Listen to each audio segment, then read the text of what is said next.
Hi, I'm Aggathon.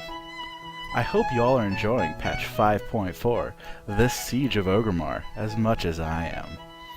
With this patch, there's been a new ability called Repost, and a lot of people are saying that Prot Warriors need to be going Avoidance. I'm here to educate you.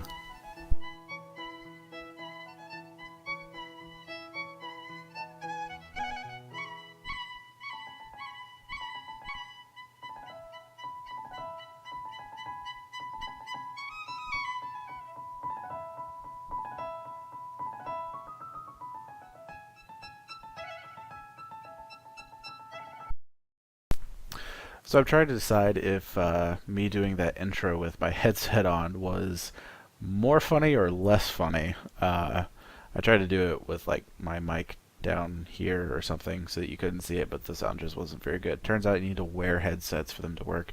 One of these days I'll buy an actual mic, but that day is not today. Anyways, welcome to Aggathon's Rage Bar, episode 4, the show where you ask me questions and I drink delicious beverages.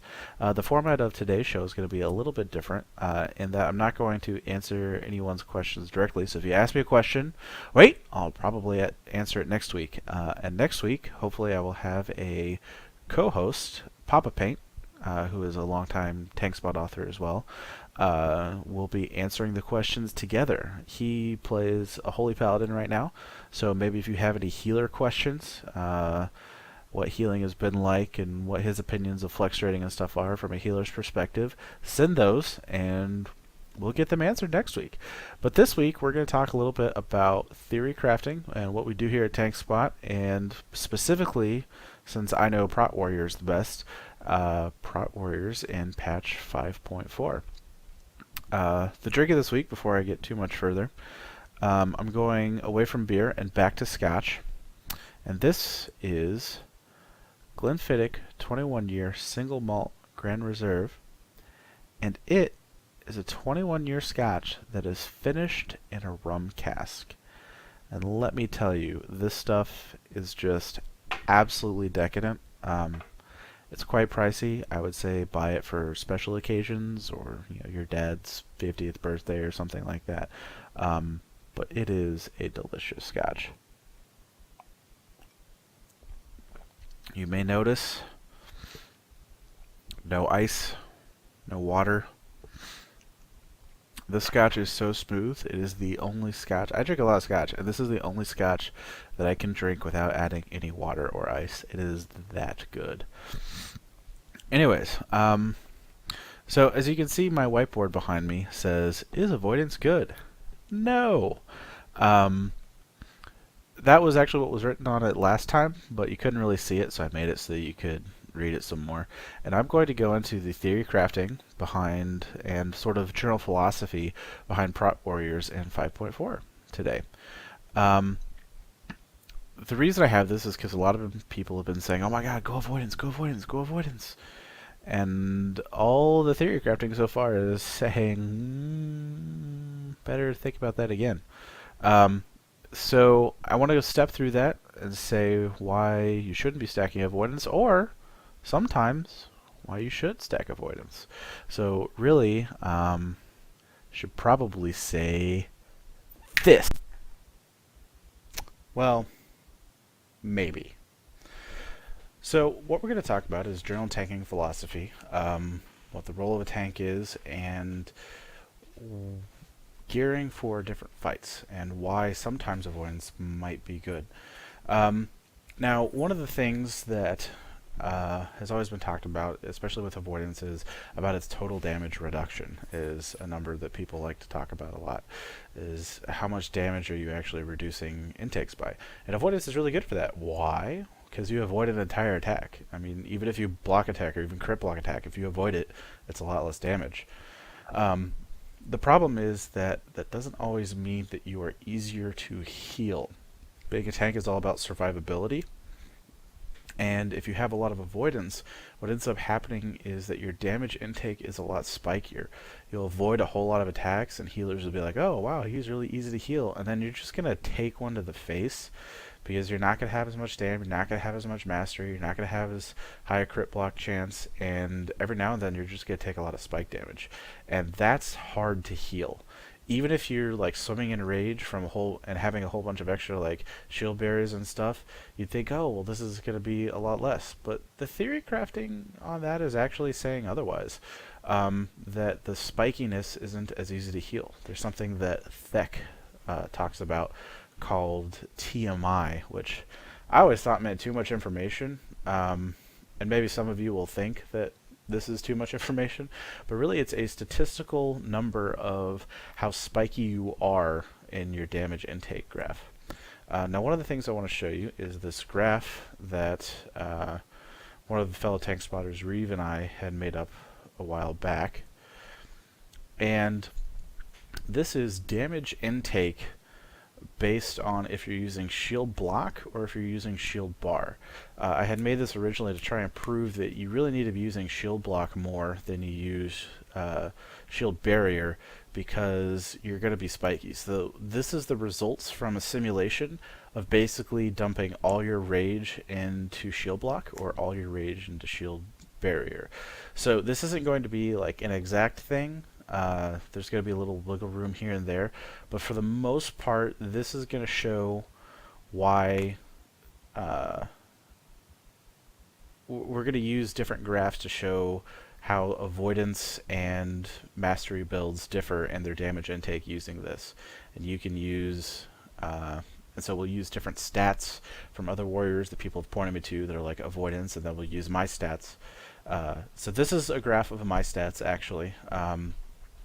And as you can see on this graph, whenever you're using shield block instead of shield barrier, the damage intake is a lot smoother. You end up being a lot spikier. The red is shield bar. Sorry, I probably should have specified that. And the blue is shield block. And as you can see, I crit block a lot. Sometimes I take big damage when I don't have shield block up yet. Still fair amount of avoidance, avoiding attacks here and there. Basically, this is based off a 2-second swing timer, so you see every second goes by. We have this, simulation macro we made up that says, what abilities you're using. Is Revenge on cooldown? Are you going to shield slam? Is your shield slam going to give you extra rage? How much rage you're building? And then sort of the, it's not a continuous, it's what's called a discrete graph of your damage intake. So it's damage impulses on each swing. And the reason why discrete is important is because a lot of people look at total damage reduction as this continuous, like, oh, you're always reducing this much damage. And in reality, that's not true. You're not always reducing that much damage. It's spiky. It goes up and down. Even when you're using shield block or shield barrier like that, it goes up and down a lot. So instead, what I'm going to show you, I'll set this up again, and we're going to run it with a high avoidance tank, and you'll see the differences in damage intake. Now again, this is if you're using strictly shield block versus shield barrier. So even on some of these, when shield block is down and you just can't shield block anymore, you're going to be able to put in some shield barriers in there here and there to reduce your damage even more. And the same is true for like a pure avoidance build. Like even if you're dumping all your rage into shield barrier and trying to dump all your rage into avoiding attacks, you'll see the difference in spikiness. So this is my stats, and I'm going to compare myself as a 517 geared warrior. I don't have very good gear right now. And I'm going to compare this to like I think he's a 550 warrior. Someone linked this in the forums. And his stats are a lot better than mine. He has 37% parry and 12% dodge, but he only has like 17% chance to critically block. And whereas I have almost a 60% chance to critically block right now. I have about 12% dodge and about 17% parry right now. So I don't have a whole lot of avoidance, whereas this guy is closing in on 50% avoidance, so he's avoiding a lot of attacks. Now let's see, after we redid the sim, what his looks like. Oop, wrong one.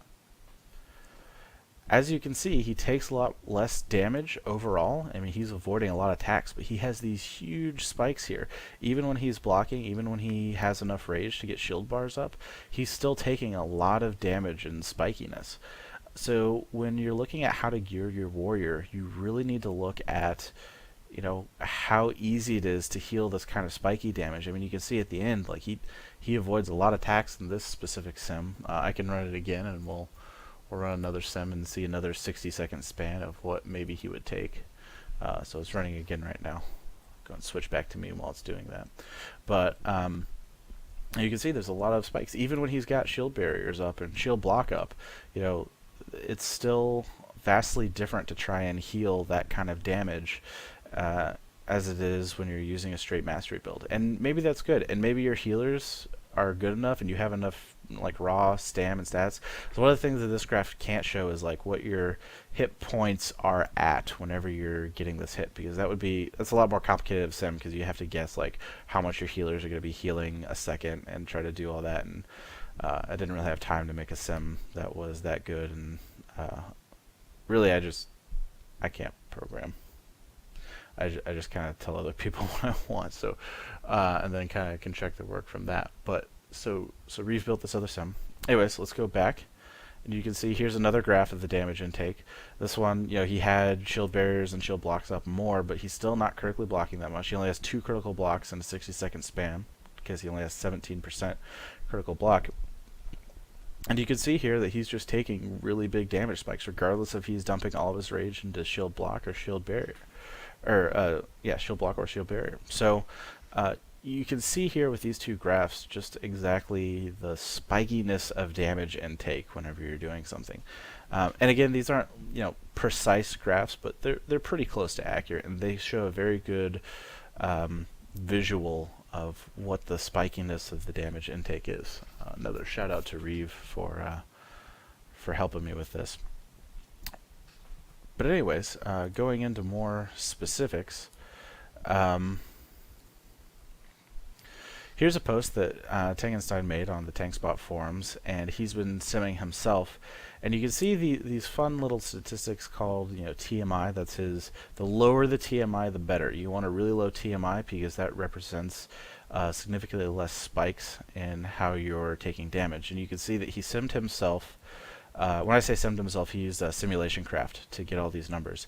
And you can see his DPS, his damage taken per second, and then his TMI. And you can see here there's a pretty vast difference. Actually, you know what? I think he got... Yeah, that's a lot of DPS. Anyways, so you can see when you're avoidance stacking, and he also compares to a T15 Heroic Pally at the end there. You can see they do a lot of DPS, and avoidance is doing you know, a fair amount more DPS than mastery stacking. You know, it's about almost 20% or 10 to 20% more damage as avoidance. But if you look at the damage taken per second, though, the difference overall between the mastery stacking with the SPA trinket and the Fortitude trinket, the DPS isn't, damage taken per second isn't really that different. He's still taking, you know, about 46,000 damage per second in, but look at the difference in TMI. The avoidance has the highest TMI. It means it's the spikiest build you could possibly get, whereas the mastery stacking is a very low TMI. It's not very spiky at all. So as you can see from this, from these numbers, you know, the avoidance, you know, the repost buff has definitely helped us a lot. The changes to crit and the crit and rage off of Shield Slam and Devastate are definitely helping us, but it's still not smoothing our damage. It's not making us easier to heal, even if though we're technically taking less damage.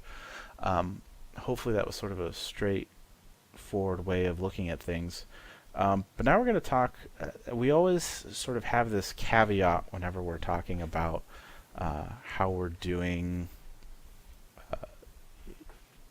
when we're theory crafting, we're saying this is the most optimal for X situation. So these are all pretty much just theories of, okay, a boss is just hitting you every 2 seconds. That's the whole boss fight. It's tank and spank, like patchwork style is used a lot, fight. And as fight mechanics change, these results can change a lot. For example, if there's a ton of magical damage, shield block isn't going to do anything for you, for example. So you're not really going to want, mastery becomes kind of useless if it's a mainly stam, magical based fight. For example, Leche and Terrace of Endless Spring, all of that damage is magical. Using shield block was absolutely pointless in that fight. You had to use shield barrier the whole fight. And so your stat priority is going to change because of that. Mastery becomes almost useless, and you're going to want to end up stacking more stam or something like that to absorb those attacks. Another thing that I'm not too happy about this, but other people are, and that's the DPS role that tanks are playing in raids these days.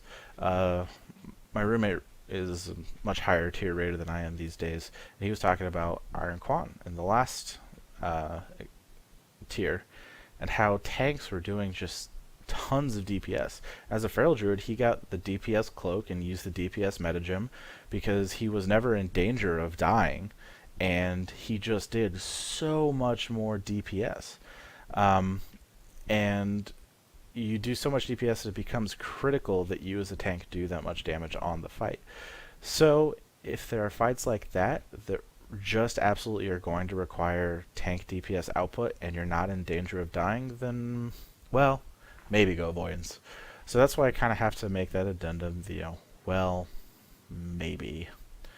But that's sort of just sort of a very brief rundown of the theory behind tanking. So you're going to have how easy you are to heal, the reduced damage you take, and then the DPS you're outputting in the raid. In some fights, you're just not going to be doing a whole lot of DPS.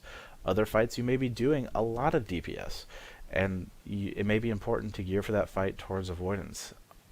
But, again, having said that, those fights are going to be more the ones that are like the hardcore raiders pushing that. They're going to gear for a specific fight because they just need to be doing a lot of damage, because that's how you end up pushing worlds first. You push the edge of the envelope of your survivability, and you try to sacrifice that for more damage to get the bosses down faster.